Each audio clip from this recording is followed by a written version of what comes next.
ডিমের ঝোল হয়ে গেছে, ডিম পনির হয়ে গেছে। আমি একটু গরম মশলা দিচ্ছি আর একটু ব্যালেন্স রাখার জন্য চাল কুমড়ো বলে একটু হালকা চিনি দিচ্ছি, না দিলে ভালো লাগবে না, পানসে লাগতে পারে। তা আমি হালকা চিনি দিচ্ছি, আপনারা চাইলে দিতে পারেন, না দিতেও পারেন। হ্যালো বন্ধুরা, আমি স্বপ্না কিচেনে ফিরেছি, আপনাদের সুস্বাগত, নমস্কার। আমি একটা নতুন কিছু আইটেম বানাতে যাচ্ছি। চাল কুমড়ো নিয়েছি, ডিম নিয়েছি, আলু নিয়েছি, পেঁয়াজ নিয়েছি। আমি একটা নতুন রেসিপি বানাচ্ছি, আপনারা দেখতে থাকেন। নুন আর হলুদ দিয়ে দেবো, দিয়ে আমরা সেদ্ধ দেবো। এইটাকে দিয়ে দিয়েছি, আমরা এই ডিমটাকে ভাপাতে দেবো।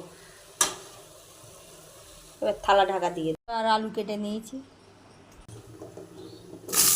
ভাজা হয়ে গেছে। এবার চাল কুমড়োটা একটু দিচ্ছি, ভেজে নেবো হালকা করে, হালকা করে ভেজে নেবো। তার সাথে একটু লবণ দিয়ে দিচ্ছি, হাতের গুঁড়া হাফ চামচ দিয়ে দিচ্ছি। এইটা আমার মা বানাতো খুব ভালো করে, এইরকম ডিম দিয়ে। আমরা খেয়েছি, এটাকে আমরা ভাপিয়ে নিয়েছি। এবার উপুর করে দেবো।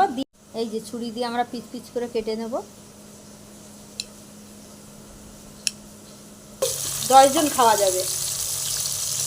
দেখো কি সুন্দর পিস করেছি, দেখতে সুন্দর হয়েছে। এবার ভেজে নিয়ে এবার আমার আবার মশলা কষে নিয়ে তারপর দেবো। আমার এই 4টে ডিমে একটা ফ্যামিলি খাওয়া যাবে, 10-12 জন করে লোক। অতিথি আসলেও অসুবিধা হবে না। আজকে সুন্দর টেস্ট আসে, গন্ধটাও ভালো হয়। আমার পেঁয়াজ আর টমেটো, এই কাঁচা লঙ্কা দিয়ে দিচ্ছি।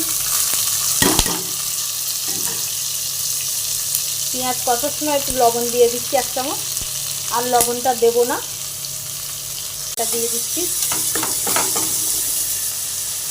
একটু আদা বাটা দিয়ে দিচ্ছি,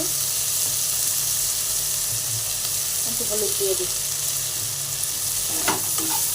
দিয়ে মশলাটা 1 চামচ ধনিয়ার গুঁড়া দিয়ে দিচ্ছি। এটা কাশ্মীরি লঙ্কার গুঁড়ো 1 চামচ দিয়ে দিচ্ছি। দিয়ে এবার এই আনাজগুলো, সবজিগুলো আমরা দিয়ে দেবো। চাল কুমড়ো আর আলু ভেজে রেখেছিলাম, দিয়ে দিচ্ছি। দিয়ে একটু কষে নিয়ে তারপর গরম জল দেবো।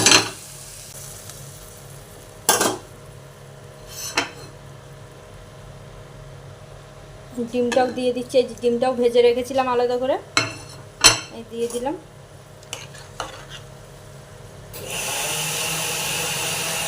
পনিরের মতন পিস হয়েছে ডিমের, দেখো পনিরের মতন পিস করেছি। ডিমের ঝোল হয়ে গেছে, ডিম পনির হয়ে গেছে। আমি একটু গরম মশলা দিচ্ছি আর একটু ব্যালেন্স রাখার জন্য চাল কুমড়ো বলে একটু হালকা চিনি দিচ্ছি, না দিলে ভালো লাগবে না, পানসে লাগতে পারে। তা আমি হালকা চিনি দিচ্ছি, আপনারা চাইলে দিতে পারেন, না দিতেও পারেন। আমি একটু দিলাম।